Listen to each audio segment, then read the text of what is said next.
Tema 2, bermain di lingkunganku, khusus untuk adik-adik yang duduk di kelas 2. Kita belajar di subtema 2, bermain di rumah teman, pembelajaran yang kedua. Mari kita langsung belajar bersama-sama.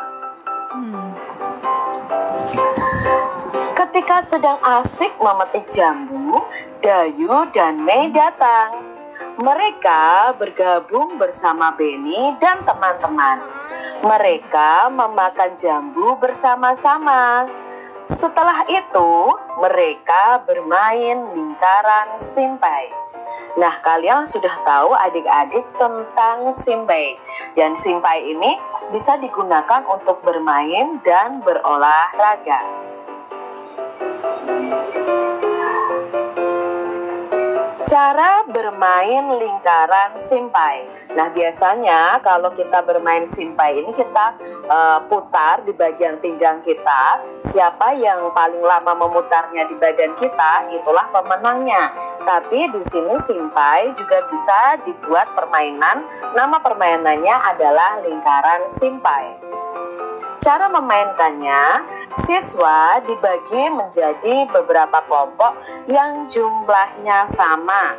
Misalnya satu kelompoknya 5 orang atau 4 orang, yang pasti jumlahnya harus sama. Lalu masing-masing kelompok berdiri membentuk lingkaran.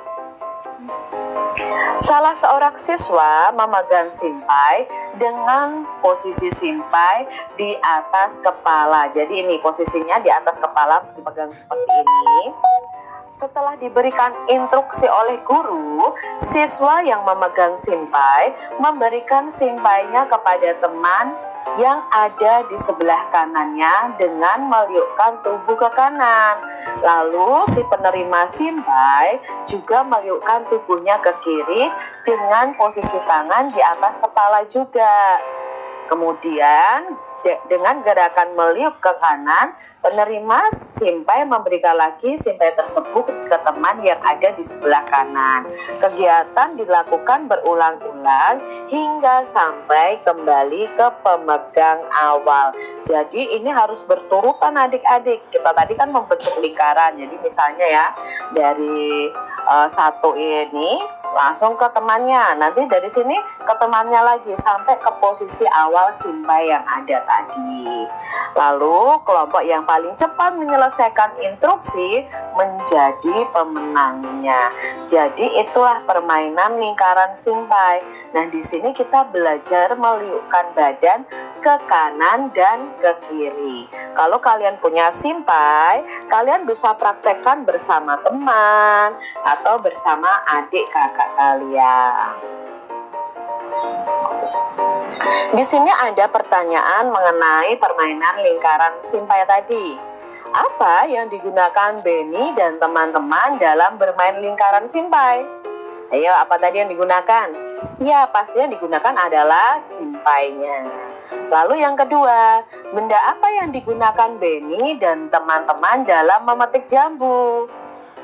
Nah, kalau dalam pembelajaran 1, kita mengetahui bahwa Benny dan teman-temannya memetik dengan galah ya. Yang ketiga, bagaimana bentuk benda-benda tersebut? Nah, bagaimana bentuk simpai, bagaimana bentuk galah? Nah, kalau bentuk simpai itu lingkaran. Galah bentuknya seperti tabung tapi panjang ya, seperti pipa. Nah, itu ya, itu bentuk galah. Bagaimana wujud benda-benda tersebut? Nah, simpai dan galah ini termasuk wujudnya itu termasuk apa adik-adik? Ya, simpai dan galah itu termasuk dalam wujud benda padat. Ingat, wujud benda itu ada padat, cair, dan gas. Benda padat. Benda padat banyak terdapat di sekitar kita. Benda padat mempunyai bentuk yang tetap. Ukuran benda padat juga tetap.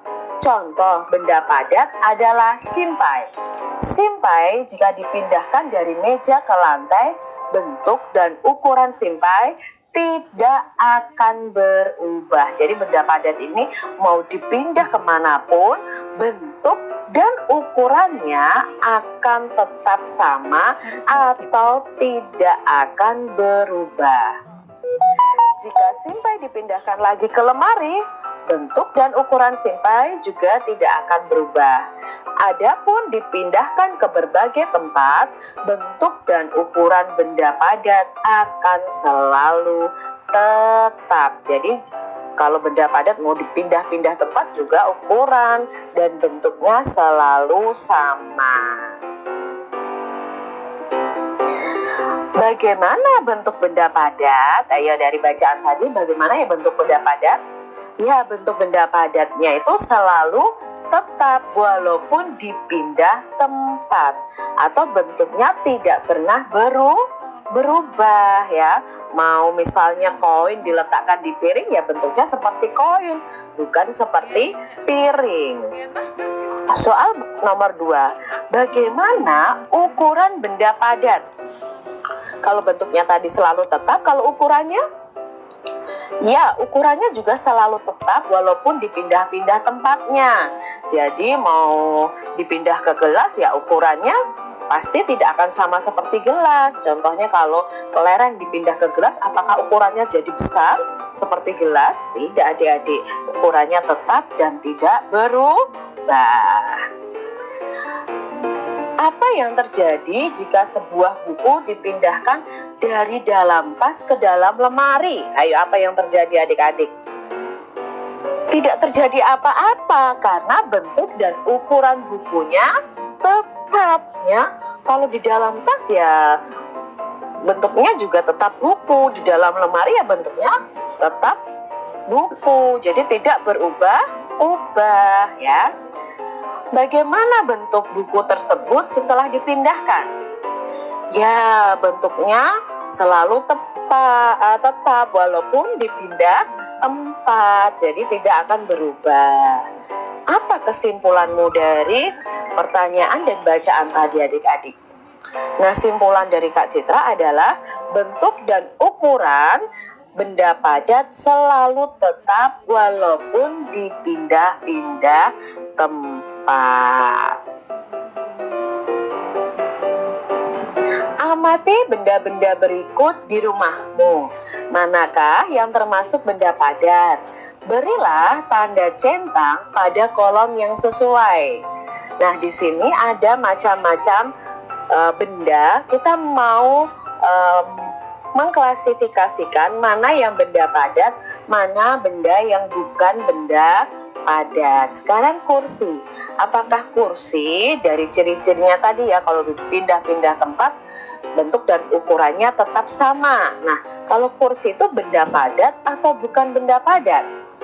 Ya, kursi itu benda padat. Meja itu juga benda padat. Kalau minyak itu kalau dipindah-pindah tempat apakah bentuknya tetap? Tidak adik-adik, bentuknya berubah. Ketika ditaruh di gelas ya bentuknya seperti gelas. Ketika taruh di botol ya bentuknya seperti botol. Berarti minyak ini bukan benda padat. Kalau vas bunga, ya vas bunga itu benda padat. Televisi benda padat. Air putih. Nah, air putih ini bukan benda padat, tapi benda cair karena bentuk dan bentuknya itu selalu berubah-ubah sesuai dengan bentuk wadahnya. Nah, sekarang kalau piring adik-adik, piring benda padat, gelas benda padat juga, sendok, iya benda padat. Kalau penggaris, ya penggaris juga benda padat. Pernahkah kamu bermain di rumah teman seperti yang dilakukan Benny? Pernah tidak adik-adik? Pasti pernah kan? Rasanya senang sekali ya kalau kalian bisa bermain di rumah teman. Bagaimana sikapmu ketika bermain di rumah teman? Nah, sikap kita harus diperhatikan ketika kita bermain di rumah teman. Saat Saat bermain di rumah teman, sebaiknya mematuhi aturan-aturan yang ada di rumah temanmu. Jadi pasti di setiap tempat itu ada aturan. Nah, aturan itu membuat hidup kita menjadi teratur, menjadi tertib. Begitu juga ketika kamu bermain ke rumah temanmu. Di rumah temanmu pasti ada aturannya. Contoh peraturan ketika bermain di rumah teman adalah: 1. Meminta izin sebelum meminjam mainan, ya. Tidak langsung buru-buru ambil mainannya tanpa izin teman kalian. Nah, tidak curang saat bermain. Merapikan mainan setelah bermain. Nah, kalau bermain di rumah teman adik-adik, kalau sudah selesai ya segera rapikan. Tidak masuk kamar tanpa izin. Nah, ini nggak boleh. Kamu bermain di rumah teman, tiba-tiba kamu masuk ke kamar. Nah, kalau misalnya diajak oleh teman kalian, baru boleh adik-adik. Masuk rumah teman dengan mengucapkan salam. Jadi ucapkan salam terlebih dahulu ketika kamu bertamu ke rumah teman kalian. Bermain jangan lupa waktu adik-adik. Berpamitan kepada orang tua teman sebelum pulang ke rumah. Jadi kalau sudah selesai dan kamu ingin pulang, tetap kamu harus berpamitan kepada orang tua dari teman kalian. Meminta izin jika pergi bermain. Nah, ketika kalian bermain ke rumah teman, kalian juga harus meminta izin kepada orang tua kalian. Berilah tanda centang pada sikap yang menunjukkan mematuhi aturan dan tanda silang untuk sikap yang tidak menunjukkan mematuhi aturan. Nah, di sini ada sikapnya adik-adik. Yuk kita pelajari bersama mana yang menunjukkan mematuhi aturan, mana yang tidak menunjukkan mematuhi aturan. Yang pertama, memasuki kamar pribadi orang lain tanpa izin. Ya, itu adalah sikap yang tidak menunjukkan mematuhi aturan. Yang kedua, mengetuk pintu dan mengucapkan salam ketika datang. Ya, itu sikap yang menunjukkan mematuhi aturan. Tidak mengambil barang sembarangan. Ya, ini juga termasuk sikap yang menunjukkan mematuhi aturan juga. Memakan dan meminum sesuatu tanpa izin nih.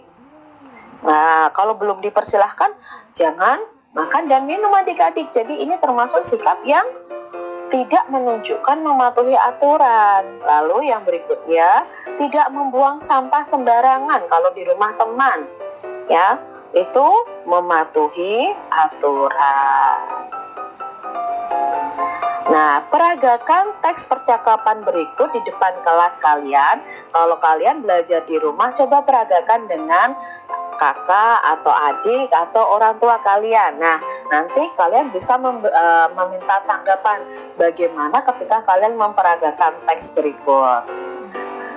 Nah, di sini ada yang berperan jadi Beni, ada jadi Lani. Nah, nanti kita lihat peraganya siapa saja. Lani, aku lihat dari tadi kamu bolak-balik ke halaman belakang. Ada apa? Itu tanya si Beni. Lalu Lani menjawab, aku mencari tempat sampah, Beni. Aku mau membuang sampah makananku. Lalu Beni berkata, lebih baik langsung tanya saja ke Udin. Oh iya ya, Udin. Nah, ini Lani memanggil si Udin. Iya Lani, ada apa? Tanya si Udin adik-adik. Tempat sampahnya di mana Udin? Aku mau membuang sampah makananku. Oh, mana sampahnya? Biar aku bantu membuangnya ke tempat sampah, kata si Udin. Wah, terima kasih banyak Udin. Itu ucap si Lani. Nah, ini kalian bisa peragakan dengan teman-teman kalian, lalu minta tanggapan teman-teman kalian. Apakah kalian memperagakan dengan baik? Apa yang diceritakan pada teks percakapan di atas? Iya, si Lani ingin membuang sampah. Nah, kalau di rumah teman jangan buang sampah sembarangan, tapi tanyakan di mana tempat sampahnya, ya. Bagaimana menurutmu sikap Lani, Beni, dan Udin? Ya, mereka anak yang baik, anak yang sopan, sikapnya juga baik karena menjaga kebersihan. Apa yang patut ditiru dari sikap mereka? Ya, mereka menjaga kebersihan, lalu sikap mereka yang saling tolong-menolong. Tadi ya, Udin menolong Silani untuk membuangkan sampahnya. Itu yang patut kita tiru adik-adik.